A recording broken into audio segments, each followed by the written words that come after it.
Alors, 7 ans après MeToo, on en est où? On sent bien qu'il y a comme un malaise qui flotte dans les relations hommes-femmes. Est-ce qu'on est entré dans une nouvelle ère, plus respectueuse, ou alors est-ce qu'on est en train de marcher sur un terrain miné? Pour tenter d'y voir plus clair, on va décortiquer le dialogue de deux intellectuels français qui, eux, ont osé faire le bilan. Et attention, c'est un bilan parfois un peu inconfortable de cette fameuse guerre des sexes. Et d'ailleurs, leur échange commence avec cette question un peu provocatrice. Bye bye MeToo. Alors évidemment, la réponse, elle est loin d'être simple. Disons que ça nous oblige à regarder bien en face les changements, et ils sont profonds, qui ont vraiment tout chamboulé dans notre paysage amoureux et social depuis 2017. Alors, qui sont ces deux voix? On a d'un côté Eugénie Bastier et de l'autre Frédéric Beigbeder. Mais attention, ce n'est pas un affrontement, pas du tout. C'est plutôt une tentative à deux de faire le point. Bastier, elle, est essayiste et défend une certaine courtoisie à la française. Et Beigbeder, eh bien, c'est l'écrivain connu dont l'univers a été, comme il le dit lui-même, complètement retourné par ce qu'il appelle le néo-féminisme. Allez, on entre dans le vif du sujet avec leur premier constat. Et franchement, c'est peut-être le plus marquant. L'idée qu'un grand froid s'est installé. Et ce froid, il se traduit par quoi? Par une peur de parler. Surtout, disent-ils, chez les hommes. Et là, ce qui est assez frappant, c'est la franchise de Beigbeder. Il n'y va pas par quatre chemins. Il ne dit pas juste je fais attention », non, non. Il parle de paranoïa extrême. C'est fort comme mot. Une sorte d'autocensure permanente, où, parce qu'il est un homme, il a l'impression de devoir marcher sur des œufs constamment. Et apparemment, ce n'est pas juste son ressenti à lui. Eugénie Bastier, elle, confirme. Elle utilise même les mots de terreur et d'injonction au silence. Le résultat de tout ça, à part quelques voix courageuses, c'est le grand vide. C'est comme si la moitié de la conversation était passée en mode muet. Beigbeder, il a même un nom pour ce mécanisme. Il appelle ça la double peine. En gros, d'abord, si tu oses parler, tu t'exposes à un shitstorm, une vraie tempête de critiques. Ensuite, si tu t'en plains, on te traite de win-win. On t'accuse de pleurnicher. C'est un piège en fait. Quoi que tu fasses, t'as perdu d'avance. Bon, cette peur de parler, elle ne reste pas juste dans les conversations privées. D'après nos deux auteurs, elle va beaucoup plus loin. Elle s'infiltre partout, et notamment dans la culture, jusqu'à redessiner complètement ce qu'on raconte dans les livres. Et là, leur analyse est assez fascinante. Ils retracent une sorte d'évolution des personnages féminins dans la littérature. Dans les années 50, on avait la femme playboy, transgressive. Dans les années 2000, on est passé à la prédatrice, qui s'assume. Et aujourd'hui, aujourd'hui, le récit qui domine, c'est celui de la victime, centré sur le traumatisme. En somme, on serait passé de la conquête à la plainte. Pour illustrer ça, Eugénie Bastier prend un exemple parfait. Le fameux débat télévisé entre Christine Angot et Sandrine Rousseau. C'était vraiment la collision de deux mondes. Pour Angot, le traumatisme, c'est de l'ordre de l'intime, de la littérature.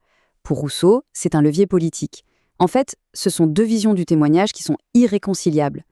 Et la conséquence de tout ça, selon Beigbeder, c'est une autocensure massive. Il va même très loin.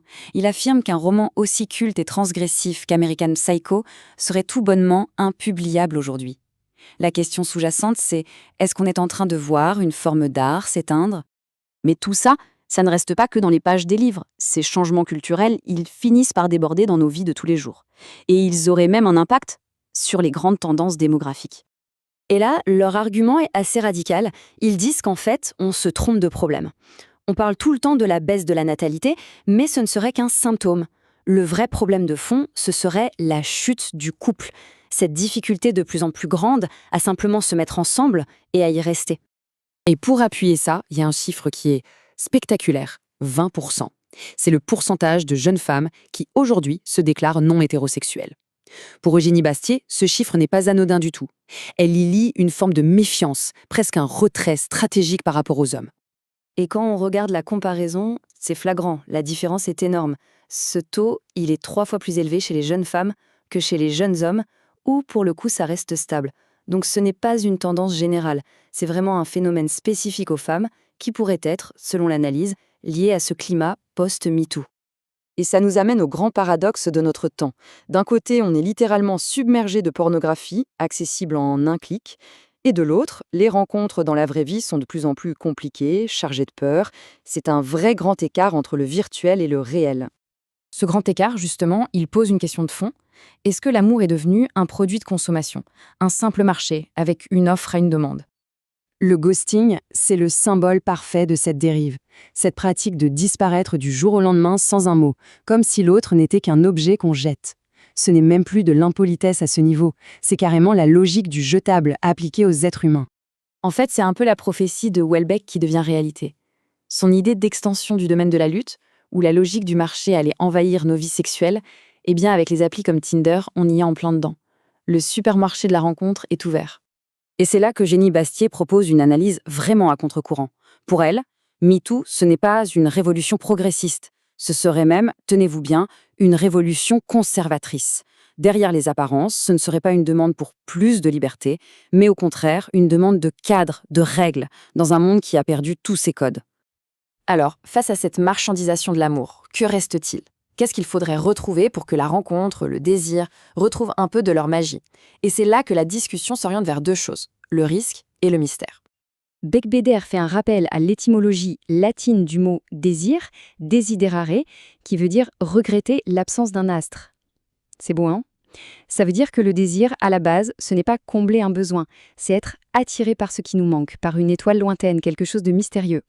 Et il pousse l'idée plus loin. Pour lui, la vraie relation, c'est l'attirance pour son contraire. Pour une personne qu'au fond, on ne comprendra jamais tout à fait. Ça remet en question l'idée qu'il faut être pareil et fusionnel. La vraie richesse, ce serait justement cette part de mystère. Et pour conclure là-dessus, il y a cette citation magnifique d'Alfred de Musset qui résume tout. En substance, il dit que oui, les êtres humains sont imparfaits, mais il y a au monde une chose sainte et sublime, c'est l'union de deux de ces êtres. La grandeur, elle n'est pas dans la perfection, mais dans le fait de réussir à s'unir malgré tout. Ce qui nous laisse avec cette dernière question. Dans notre monde qui veut tout contrôler, tout sécuriser, est-ce que l'amour, avec sa part inévitable de risque et de mystère, n'est pas finalement notre dernier risque nécessaire, le seul peut-être qu'on ne peut pas se permettre d'éliminer?